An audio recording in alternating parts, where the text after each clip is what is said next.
Good morning, friends. It's Thankful Thursday. And yes, I know I missed my post for Testimony Tuesday. Let's talk about that for a second. Testimony Tuesday. That's been my new article where I've just been able to pour out people's testimonies, my personal experience, my personal journey. And that's been really well received. I've got people all over the world, in the Netherlands, and, people I've never met that are writing me that it's really inspirational, and it's helping them with their relationship with God in a different light. I really see God as a father and a friend rather than just my judge and executioner. I think that with religion, it was a way to control us and make us fearful. And, it was written in Latin, and you'd have to have a man tell you and dissect it, and then you absorb it, but you have to go tell the man your sins. And it got really muddy and convoluted. For me, I like to look at God like my father, pretty much, just like my father. Recently, I told somebody about faith. I have faith my dad would fight a bear to save me. I've never seen him do that. I've never seen him fight a bear, but I have faith that he would protect me and save me at all costs. And I think that's the same relationship I have with God, is he really wants to save me and protect me from myself, from the principles and powers that we're constantly in spiritual battle with. And he is what I cling to. So with Testimony Tuesday, I've been able to reach a lot of people and help them see God in a way that I see God. And I'm looking at the sky right now, and I think God talks to me in the sky and makes me beautiful pictures. And I don't know, he's everywhere. I see him in everything. I wanted to make this touch-up recap video for everybody because I've made 2 testimony videos now. The first one was really sad. It was like, all my trauma dumping and what happened to me. And the second one was an update of how I built my ark and God prepared a house for me, and I trusted him and his plan, and it's turned out really great. So today's kind of just 3rd year anniversary video to explain how I am, who I am, what I've changed, how I've grown. I just think the biggest thing is just my walk with God is different. Right now I'm letting my hair down so you can see it. I wanted to show how long it is. It's very, very long. It's like to my butt now. And I started growing my hair for God once I started jumping back into religion and the Bible, and, the stories with Samson, and his hair was long and Delilah cut it and took all his powers away. And I'm like, hey, maybe I'll grow my hair long because I've got power in it, and it's a good conversational starter to God and stuff when people ask about my hair. I'm like, oh, I'm growing it long for the Lord and keeping my strength and my power. And furthermore, now I wear a head covering on my hair all the time at work, and on the weekends I might be a little relaxed if I'm just doing housework and running errands and stuff like that, or going to an event with my mom that it's just a little, I don't know, I may not wear it. And it's not because the church told me to do a rule and I'm doing it to be obedient.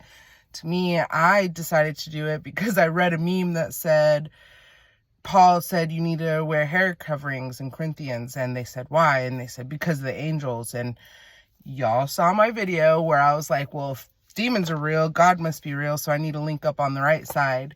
And, Book of Enoch says that the angels fell, they lusted over the hair of women, had sex with them, and had the Nephilim and the giants and all of them.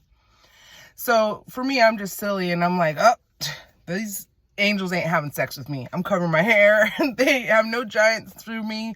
Although my 13-year-old is 6 foot tall almost, so I must have had an angel encounter. I'm not sure. But I like to wear it at work. It gives me a physical reminder to keep my thoughts holy, to keep my eye on God, to make my choices through God. There's a lot of difficult days at my job where a lot of people would have quit, and, somebody called me really resilient there. And it just keeps my mind focused, grounded, that what I'm doing at work is working for the kingdom of God. I'm not working for the man that pays me. I'm not working for personal gratification. I'm working for the kingdom of God, and I'm totally doing that at work. You know, I've got the young techs, 18-year-olds coming out of school telling me, God bless you. They see God in me. I tell them if they need prayer, just let me know. I'm God's cheerleader. I'll be there for them. So my ripple effect is doing God's work while I work. Recently, we had 2 old atheist senior techs come to my junior tech who says, God bless you and everything, and tell them that, you know, they're going to file religious persecution on him. And I just told him, hey, you did the right thing talking about God. Don't try to convince or change anybody's mind about God, because that's not our job. Our job is just to tell. Our job is just to tell about God. And every chance I get, I mean, my kids and I, all we talk about is God. And there's nothing else to talk about. God is the conversation. So if we can start our day with God, talk about God, make our choices delightful to God, then we're succeeding at life. When I missed my testimony post on Tuesday, I had people reach out to me and ask if I was okay. They were looking forward to the post. They couldn't find it. And that is amazing for me. I never saw myself as valuable, that I had anything to contribute to the cause, you know, like the little drummer boy. I have nothing but this drum, and how can I, you know, praise you? How can I worship you? And just being really truthful and vulnerable and putting all my truths out there, relating my situations, watching testimonies, absorbing them, finding the things, the common threads for people, you know, and people saying, where are you? We need this. We hunger for the truth. We hunger for Christ. It's no wonder the devil wanted me dead. You know, I call myself a high functional suicidal. I make a lot of dark humor jokes. I'm ready to beam me up. You know, I'm tired of being down here, but the devil was really hot on my heels, because look at what I'm doing. Look at the seeds I'm planting. Look at the harvest, what I'm reaping for the Lord. You know, I'm not collecting souls because that's my job, or I did it.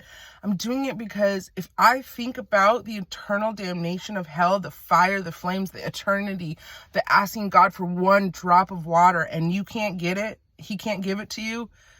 I don't want that for anyone. I don't want that for my deepest, darkest enemies. I pray that they have that salvation that they need. You know, I pray that God works the miracles in their lives. I pray that they put their ego down, that they can fully submit to God.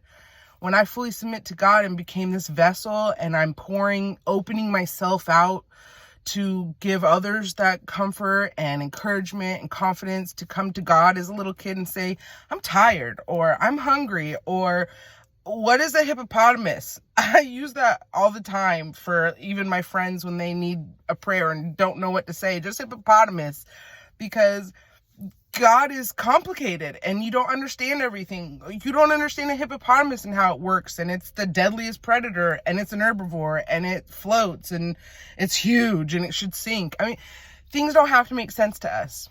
They just are. So I really like that I can be the weird person that I am, and it helps others find Christ.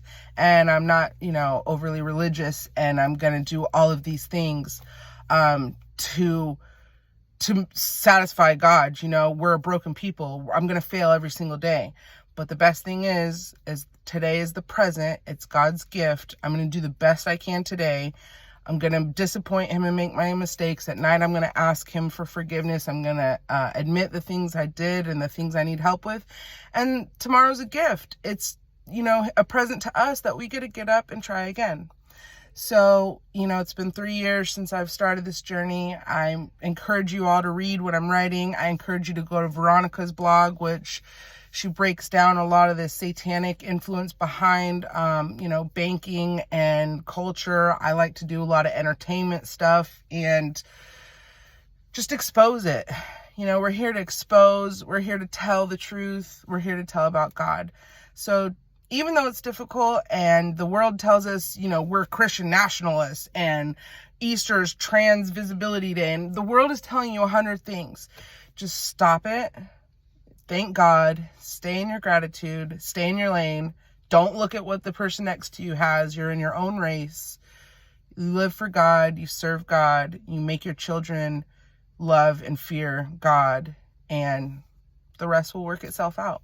So I pray you have a really good day. I hope this quick, short little video encourages you and blesses you. And thank you for being on this journey with me. And I can't wait to continue to spread the word, the joy, and plant the seeds for the kingdom. Have a great day, friends.